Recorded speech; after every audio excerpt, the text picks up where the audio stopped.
School में पढ़ते थे जब बच्चे थे, एक चैप्टर आया था, आप लोगों को अगर पढ़ाई में आया हो, पता नहीं बदल गया, जेम्स वाट। एक जेम्स वाट नाम का बालक, जिसको निकम्मा समझा जाता था घर में, वो एक दिन बैठा था, देखा कि एक बटलोई चढ़ी थी और उसके ऊपर ढक्कन रखा था, नीचे से भाप ऐसे करके ढक्कन को उठा देती। उसने फिर वजन रखा, फिर भाप बनी और उठा दी, फिर वजन और बढ़ा के रखा, वजन बढ़ाता गया, भाप उसको उठाती गई। उसी ने इंजन की रचना की थी, जेम्स वाट। आप इसका भाव समझ पा रहे हैं हम क्यों उदाहरण दे रहे हैं? जब आपके अंदर अग्नि पैदा हो रही है, जलन पैदा हो रही, तो आपके जीवन को भगवान की तरफ ले जाने वाले पावर को उठा जागृत कर रही।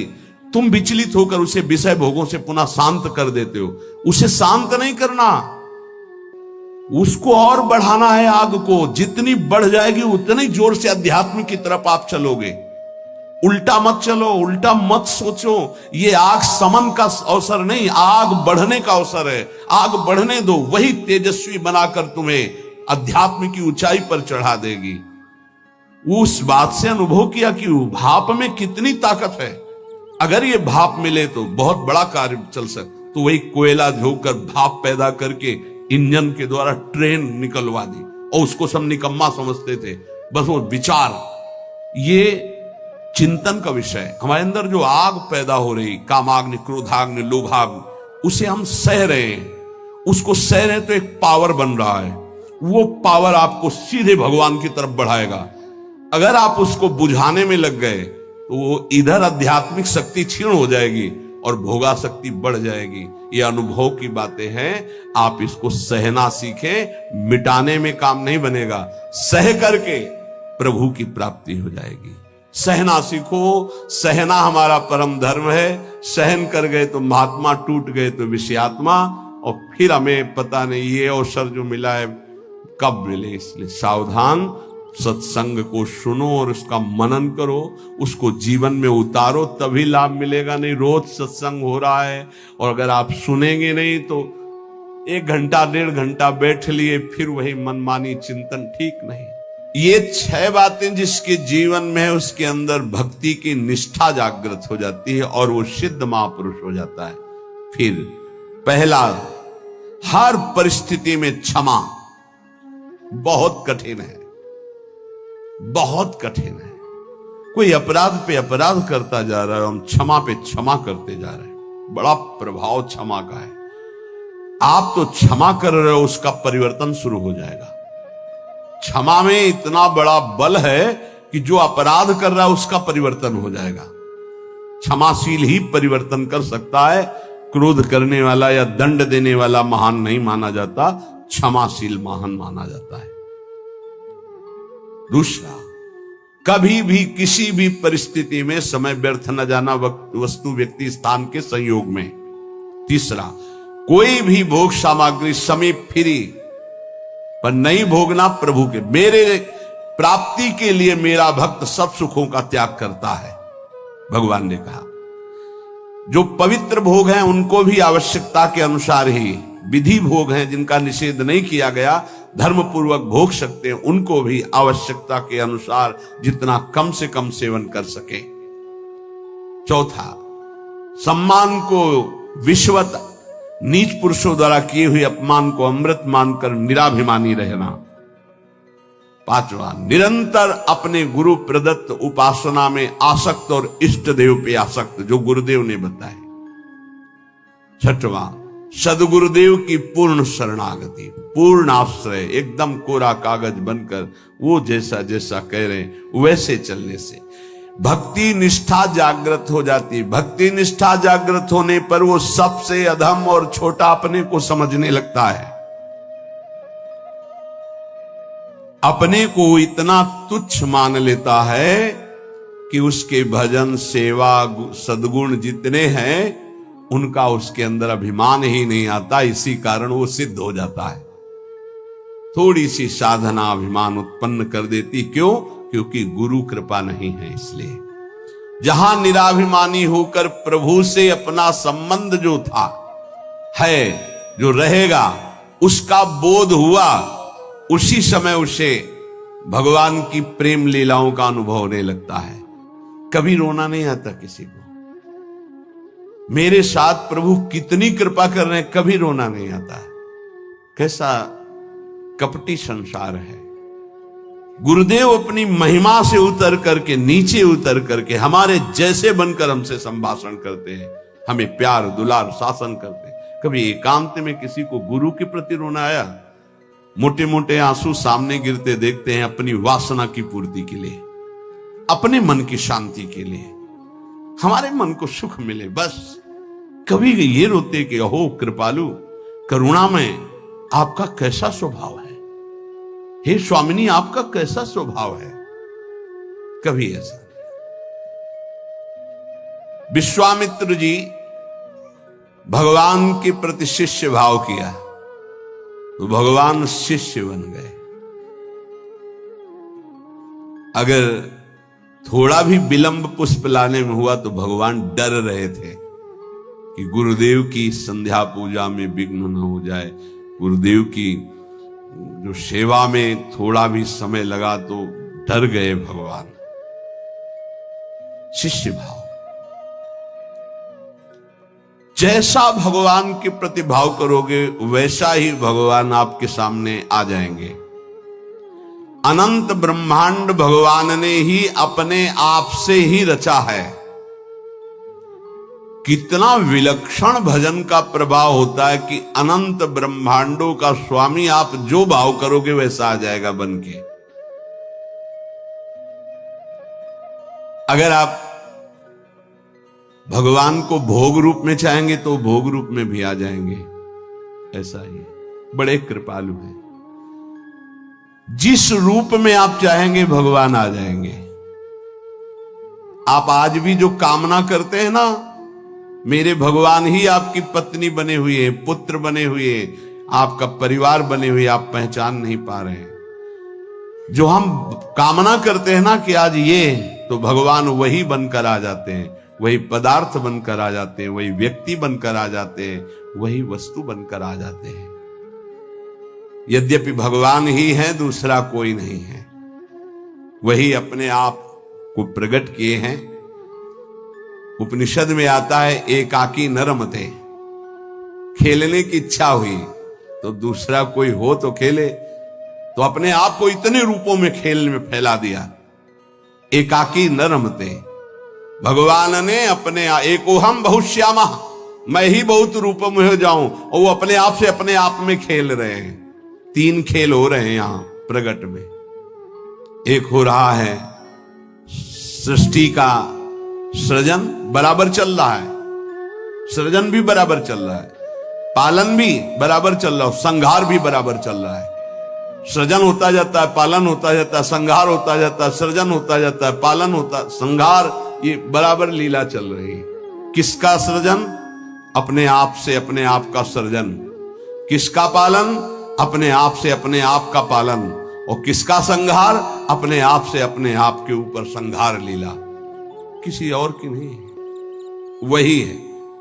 आप भी वही हैं, पर नहीं समझ पा रहे। भगवान ने कहा यथा तथा, अर्थात मुझे जैसे बसता मैं वैसे, ये यथा माम प्रपद्यन्ते तास तथैव, यथा तथा। भाव और लगन, जिस तरह की आपकी लगन है और जिस तरह का भाव है वैसे ही भगवान अनुभव में आते हैं। जब आप घोर विषय चिंतन करते हैं तो भगवान विषय रूप में आ जाते हैं। गाढ़ चिंतन विषय का तो विषय रूप में आ जाते हैं। सलाह दे देंगे आपको, देखो ये विषय जो मैं ही हूं, इसको प्राप्त करना है तो ऐसे चलो, ऐसे प्राप्त करो। वो भले आप निषिद्ध चिंतन कर रहे हैं, जब ज्यादा हठ करेंगे तो आपको वही सलाह देने लगेगा हित। आप ऐसा करो, ऐसे से ऐसा कर लो, ऐसे से ऐसा कर लो। और जब पिटाई होगी तब आपको फिर उपदेश करेगा, कहा था नहीं, नहीं माने तो सलाह दी थी, अब मान लो। हित का बड़ा ही कोमल स्वरूप है।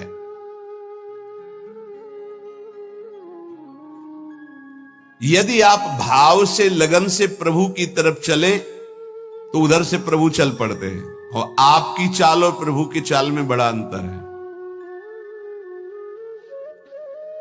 त्रिभुवन में सबसे तेज गति चलने वाला मन है, वायु से भी अत्यंत वेगवान मन है। जैसे वायु यहां से बंबई उसको जाने में कुछ समय लगेगा, लेकिन मन को अगर आप बंबई गए हैं पहुंच गए। मन से भी वेगवान गरुड़ जी हैं, जो भगवान के वाहन हैं, वो मन से भी वेगवान है और गरुड़ से भी वेगवान भगवान की गति है। जब उपासक भाव और लगन से चलता है तो बहुत जल्दी भगवत प्राप्ति क्यों हो जाती है? बोले दरिया दूषण दास में नहीं राम में दोष। भगवत प्राप्ति में दोष आपका है जो आप देरी कर रहे हैं, भगवान की तरफ से नहीं। जन चाले इक पावणो हरि चाले 100 कोश। एक कदम भक्त भगवान की तरफ चले तो 100 कोस भगवान भक्त की तरफ चल देते हैं। 100 को उनका वेग है ऐसा, वो अपने कदम से एक कदम तो ब्रह्मांड पार कर दिए। आपका भाव और लगन, भाव में तो विषय भरा है, लगन लगी भोगों की तो बार बार वही आ रहे हैं भोग रूप में, दूसरा कोई नहीं। पर जब भोग रूप से आप विषयों का सेवन करते हैं तो फिर नरक रूप से भगवान मिलते हैं, रोग रूप से भगवान मिलते हैं, दंड रूप से, जलन रूप से भगवान मिलते हैं। भगवान का कौन सा रूप आपको पसंद है? आनंद तो छोड़ो इसे, आनंद सिंधु प्रभु के रूप का ध्यान करो, उनका नाम जप करो। भगवत प्राप्ति में कोई बाधा नहीं डालता, साधक स्वयं बाधा को स्वीकार करता है। क्योंकि भगवत प्राप्ति के लिए जो तुम्हें समझ दी गई है उसका प्रयोग नहीं कर रहे। भोग सामग्री देखी, समझ कह रही कि नहीं इससे बहुत विलंब हो जाएगा, भगवत प्राप्ति नहीं होगी, आप ये अनसुनी कर दिए, उसे भोग लिए। किसकी गलती रही? आपकी। आपने अपनी समझ का आदर ना करके और भोगाकर्षण का आदर कर लिया।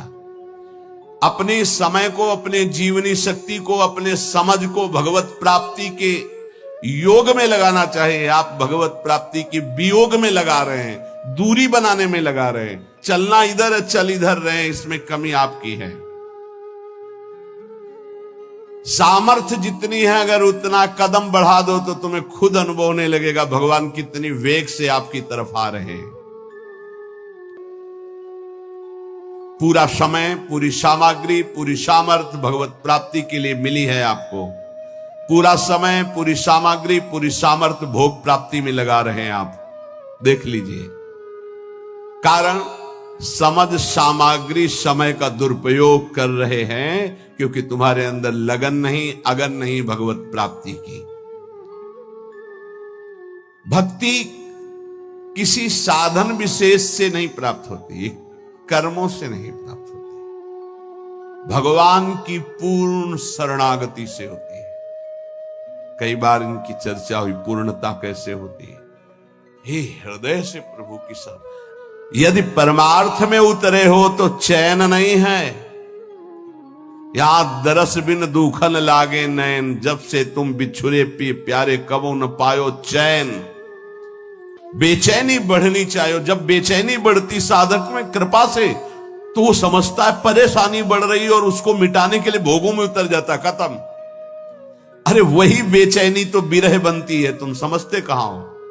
जब आपके अंदर जलन होती, बेचैनी होती, घबराहट होती है तो वही जाकर विरह बनती है। हा प्राणनाथ, अब जिया नहीं जा रहा आपके बिना, वही भगवत साक्षात्कार कराती। आप समझ नहीं पा रहे, आपको लग रहा है मेरे साधन में कमी हो गई जो बेचैनी बढ़ रही। यही साधन की परिपक्व अवस्था है जो बेचैनी बढ़ रही। प्यारे समझिए, आपका हृदय तो जलता है, आप में जो अशांति सी महसूस हो रही है, अभाव सा महसूस हो रहा है, ये कृपा हुई है आपके अंदर। यही अभाव आपके अंदर ऐसा भाव पैदा करेगा कि आप चिल्ला चिल्ला कर रोने लगेंगे, प्रियाजू अब रहा नहीं जा रहा, सहा नहीं जा रहा, अब आ जाइए। बन गई बात।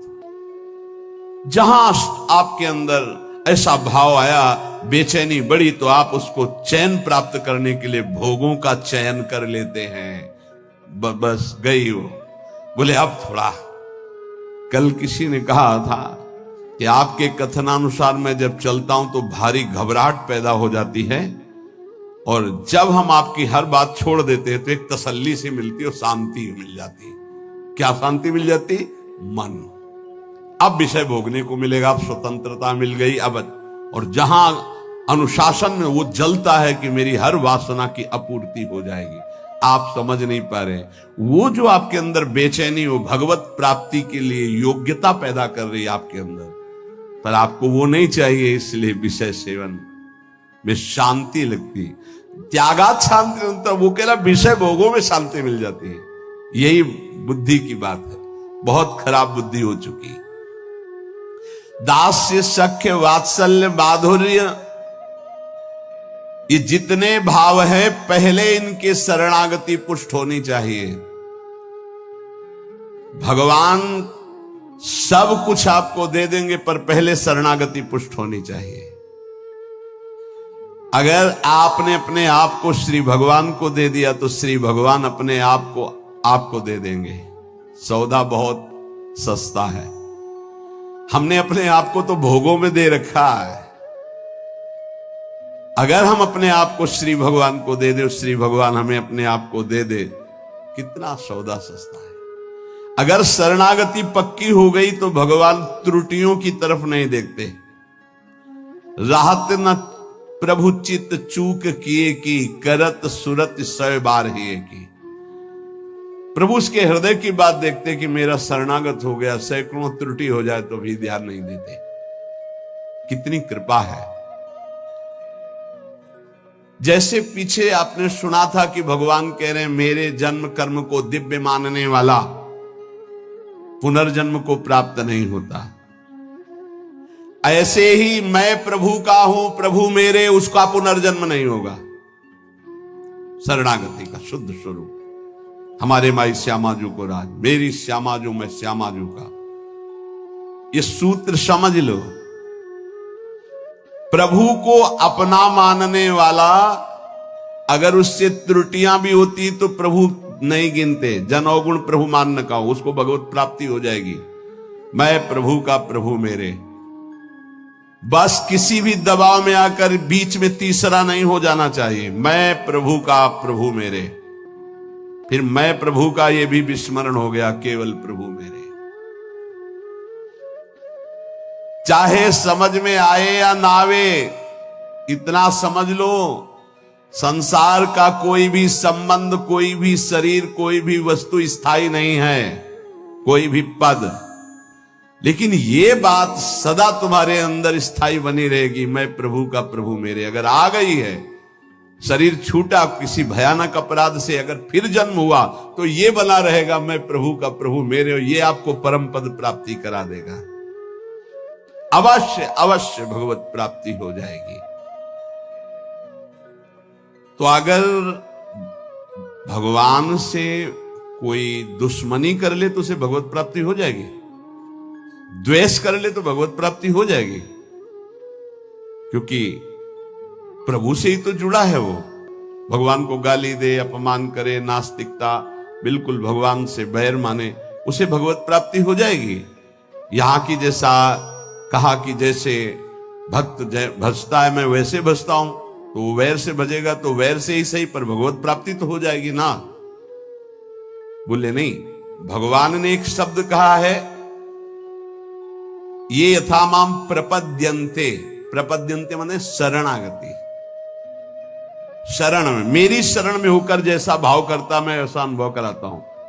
तो वो जो भगवान की निंदा करता है भगवान की शरण में थोड़ी है, उसको तो नरक की प्राप्ति होगी। बोले शिशुपाल ने भी तो निंदा की थी, तो रात दिन भगवदाकार वृत्ति रहती थी उसकी। उसे उठते बैठते चलते फिरते कृष्ण ही नजर आते थे। कंस ने भी तो द्वेष किया, तो उसको दाल में जीरा भी कृष्ण ही नजर आते थे। जिधर दृष्टि डालता कृष्णाकार वृत्ति थी उसकी। ये छोटे मोटे बैर वालों को यमराज ठीक कर देते हैं, उनको भगवान को नहीं अवतार लेना पड़ता। ये जैसे ना कि भगवान की निंदा कर रहे हैं, भगवान की अवहेलना कर रहे हैं, नास्तिकता कर रहे हैं, इनके लिए शासन विभाग है यमराज, वो अच्छी धुलाई करके देखो यहां चाहे जितना आप अपने को बलवान समझें, कंबल डाल के कुटाई होती जेल में। एक हमें मिले थे जेल में, तो उन्होंने कहा था कि वो जो पुराने कैदी हो जाते हैं वो वहां के शासक की तरह हो जाते हैं। तो जैसे कोई ज्यादा उद्दंडता करता है ना, तो फिर कंबल उड़ा के और फिर उनकी पिटाई होती है। तो यहां तो कंबल उड़ा के होती है, वहां तो बहुत ही दुर्दशा होती, क्योंकि इस शरीर का तो वहां महत्व है नहीं पंच भौतिक। वहां एक नया शरीर मिलता है जिसका नाम यातना देह, वो मरता नहीं है, उसमें केवल दंड भोगना होता है। तो कह रहे हैं ऐसे लोगों के लिए तो यमराज ही काफी हैं। ये तो उनके लिए जिनकी हर समय कृष्णाकार वृत्ति में द्वेष हुआ है। जो भगवान का आश्रय अंदर से लेकर के भगवद आचरण करता है, वो भगवान का भक्त होता है। और भगवान प्राणी मात्र के परम सुहृद हैं। जो भगवान से वैर द्वेष रखा, उन्होंने केवल भगवान से ही रखा। शिशुपाल ने कभी और किसी को गालियां नहीं दी, केवल भगवान को दी। और गालियां भी कैसी देता था, कोई गंदी बात थोड़ी कहता था। ये कृष्ण ये ऐसा क्यों बोल रहा है? क्योंकि भगवान ने इसे आदेश किया है कि हमसे द्वेष करो। कौन है ये? जय विजय है, 3 जन्म के लिए सनकादिक। तो रावण, कुंभकर्ण, शिशुपाल, दंतवक्र, हिरण्यकश्यप, हिरणाक्ष, ये भगवत पार्षद है। भगवान के सिवा इनके चित्त में कुछ है ही नहीं। अब भगवान ने आदेश किया हमसे द्वेष की लीला करो, तो अंतिम समय तक कहां राम रन हतोपचारी वो बोल के पधारे। और ये अंतिम समय तक सभा में बधे। ये कृष्ण, ये ग्वाला। भगवान सबको कहते चुप रहो, बोलने दो, बोलने दो, बोलने दो। जब पूरा समय आ गया तो सुदर्शन चक्र से मुक्त कर दिया। हिरण्यकश्यप किसी के भी समझाने से नहीं, भगवान से वैर। ये भगवत पार्षद है। अगर अपने लोग सोचे तो इतनी क्षमता हमारे वैर में नहीं है कि हम भगवान में तन्मय हो जाए। उसके ठीक करने के लिए बहुत से शासक है। ये शनि, राहु, केतु, मंगल ग्रह, नक्षत्र, ये सब जानते हो, शासन विभाग है। और क्या, जैसे अलग अलग कंपनियां नहीं है, ये अमुक कंपनी है भारत की रक्षा वाली, ये अमुक कंपनी है, अमुक एजेंसियां अलग अलग नहीं। जैसे ऐसे एजेंसी समझो, नवग्रह की अलग एजेंसी अलग अलग है। मार तुम्हारी सब सुख सुविधाओं को भस्म कर देंगे। जीवन तुम्हारा क्लेश और अशांतिमय हो जाएगा। वैर द्वेष भगवान का तो कभी कुछ बिगाड़ नहीं सकेगा, तुम्हारा सर्वनाश कर देगा। ये रावण, कुंभकर्ण, शिशुपाल, दंतवक्र, हिरण्यकश्यप, हिरणाक्ष, ये कोई साधारण नहीं, भगवान के पार्षद हैं। इनकी नकल नहीं कर सकता कोई कि हम भगवान से वैर करके परम पद प्राप्त कर लेंगे। भगवान की सुहृदता, शरणागति से रसास्वादन जो होता है वो और किसी भाव से नहीं होता। पर अगर कोई कर ले, कामाद द्वेषाद भयात स्नेहाद यथा भक्तेश्वरे मनः आवेश्य तदघम हित्वा बहवस्तद गतिम गताहा। काम से भगवान का चिंतन करना, कितने सुंदर भगवान है। कभी ऐसा होगा इनकी अजान बाहु हमें अपने गले लगाएंगे। कितनी सुंदर कपोल है, कितनी सुंदर इनकी अलकावली, कितने सुंदर नेत्र हैं। ये इतने सुंदर हैं कि दंडकारण्य की अस्थिमात्र हो रहे शरीरा जो ऋषि थे, उनके हृदय में भी श्रृंगार रस जग गया। पुरुषोत्तम भगवान श्री रघुनाथ जी को देखकर जब वनवास में थे, वैसा लगा कि प्रभु मुझे आलिंगन करे। भगवान दृष्टि में कहा कि इस समय मर्यादा पुरुषोत्तम अवतार है। उस श्रृंगार रस में भर गए थे सब ऋषि, भगवान की उस सुकोमल भुजा देख करके, वो सौंदर्य रूप देख कहा कृष्णावतार, कृष्णावतार। वो सब गोपी बने आके। जब सियाजू का ब्याह श्री राम जी से हुआ तो मिथिला की जितनी सखियां थी सब सिया जी के सौभाग्य की सराहना कर रही थी। ऐसे दूल्हा, वैसे ही सुंदर दूल्हा रूप महाराज जिधर दृष्टि जाए वह उधर ही सबको चित्त को चुरा ले। तो सियाजू की सब सखियां कोई बोल तो पाई नहीं, पर सबके मन में था कि क्या कभी ये हमें अपने हृदय से लगाएंगे ऐसे? क्या कभी हम इनका साथ प्राप्त कर पाएंगे? जो सियाजू को सौभाग्य मिल रहा है मैं इनकी सखी हूं, क्या? तो राम जी दृष्टि से देख के इशारा करते कि इस समय मर्यादा पुरुषोत्तम अवतार है, एक हमारा अवतार होगा द्वापर में लीला पुरुषोत्तम प्रेम में। आओ सबको निमंत्रण दे, आओ वहां आपके हर चाह पूरी होगी। दृष्टि से देखना, मंद मुस्कुरा देना, बाहु प्रसार परिरम, आओ आलिंगन ही नहीं परिरमन, गाढ़ आलिंगन, नृत्य, उच्छिष्ट का पान करना, अधरामृत का पान करना।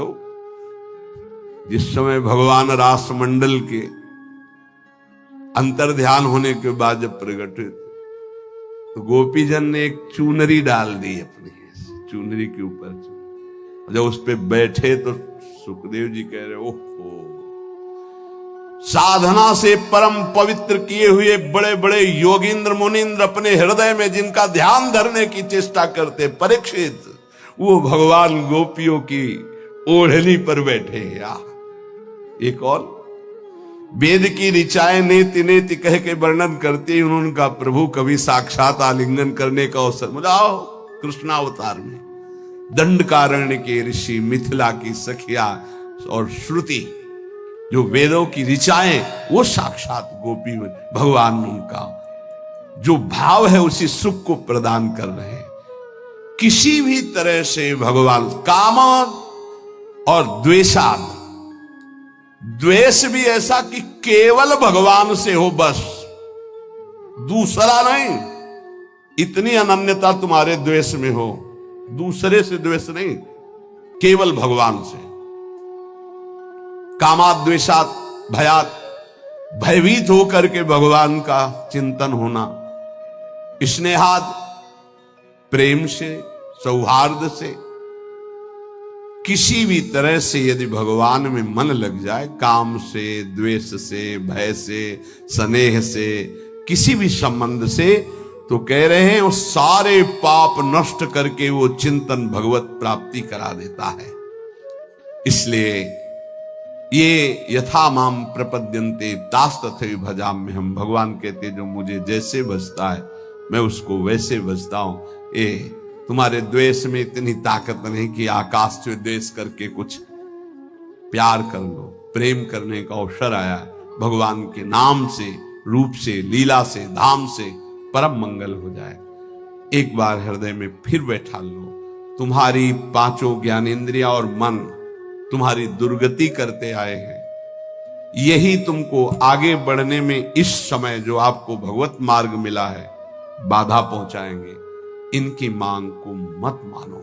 जबान कहती अच्छा अच्छा पाऊं, ये जबान कह रही रसेंद्री की बात है प्यारे, तुम्हारी मांग नहीं, तुम समझ नहीं पा रहे। इंद्रियों की विलासता तुम्हें नारकी गतियों में पहुंचा देगी। क्या क्या पूरा करोगे, कब कब पूरा करोगे। देवहूति जी आदि सम्राट महाराज मन की पुत्री है।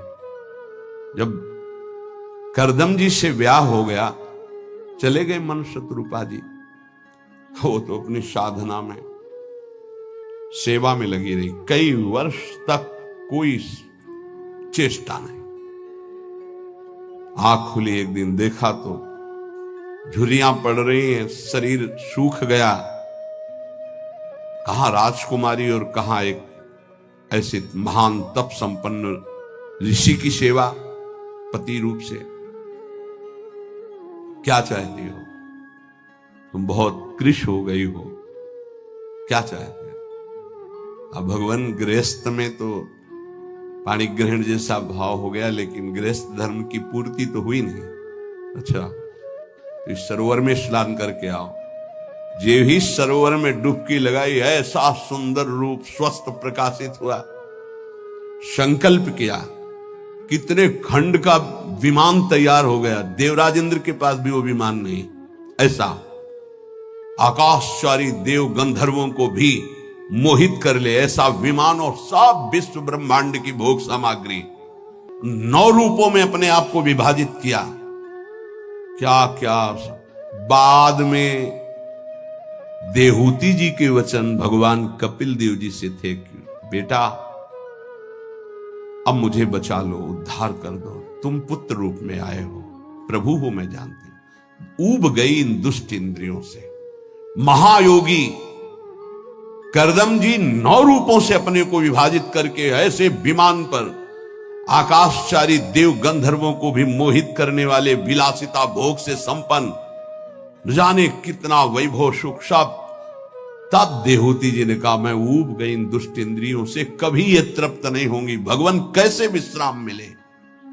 तब उपदेश किया भक्ति योग का, सांख्य योग का, अष्टांग योग का, कैसे परम पद प्राप्त होता है। तो बात मान लो, ऐसे ऐसे महान भोगों को भोगने वाले भी आखिरकार हार गए। जब शौभरी जी ने देखा मछली की क्रीड़ा और काम जागृत हुआ, 50 ब्याह मानधाता की पुत्रियों से किए।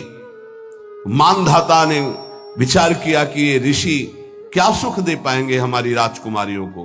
तब कहा कलाना और यमुना किनारे देखना आकर के, तुम्हारा स्वागत करने के लिए कुछ हमारे जन भी होंगे। सोचा पता नहीं फूस की झोपड़ी बनाई होगी, आकर के ऐसे नगर की रचना की संकल्प से कि देवराजेंद्र के पास अमरावती में भी ना वो महल था, ना वो शोभा थी, ना वो संपत्ति थी। तप के द्वारा ऐसा नगर रच दिया। स्वागत हुआ महाराज मानधाता का। आश्चर्यचकित थे कि मैं सम्राट हूं, मेरे पास तो ऐसा कुछ नहीं जो एक इस योगी के पास है। 50 राजकुमारियों से गृहस्थ धर्म का बड़ा वैभव। फिर एक दिन एकांत में बैठे, हाय हाय मच गया, क्यों मैं कहां था, कहां आ गया, अपने तप का क्या प्रयोग कर डाला। तब वो एक श्लोक गायन किए थे जिसका प्राय हम चर्चा करते रहे। संगम त्यजेत मिथुन व्रतिनाम मुमुक्षु सर्वात्मना न विसजेत बहिरिंद्रियाणि। इंद्रियों को इतना दुलार मत करो, नहीं तो नष्ट कर देंगे, ऐसा नष्ट कर देंगे पूछो मत। बहुत दुर्दशा होती है इन इंद्रियों की। छोटे छोटे बच्चों को त्याग करके, उनकी हत्या करके, फिर अपनी इंद्रियों की विलासता में उतर करके बढ़ना, ये सब क्या हो रहा है। इंद्रियां कितनी निकृष्ट होती चली जा रही हो। हम साधक होके, भगवत मार्ग के पथिक होके, जान करके अगर इंद्रियों को दुलार करेंगे तो प्यारे कोई नहीं बचा पाएगा। ये माया रौंद देगी। इसलिए प्रार्थना है जितने से भगवत भजन न छूटे उतना तो दुलार करो। इतना दुलार ना करो कि प्रभु को भूल जाओ, माया तुम्हें अपने सीमा में ले ले। बहुत बहुत जन्मों के बाद हमको ये अवसर मिला, चूको मत। मान लो अभी प्रार्थना करते हैं, अभी डांट लगा देते हैं, आगे चलकर तुम्हें कोई डांट लगाने वाला नहीं मिलेगा, प्रार्थना करने वाला नहीं मिलेगा। एक शब्द याद कर लो, जो मिलेगा वो शोषण करने वाला मिलेगा। मां जैसा दुलार, पिता जैसा शासन हमारे भगवान स्वयं प्रकट होकर करते हैं। वो हमारे गुरुदेव होते हैं। अनंत माता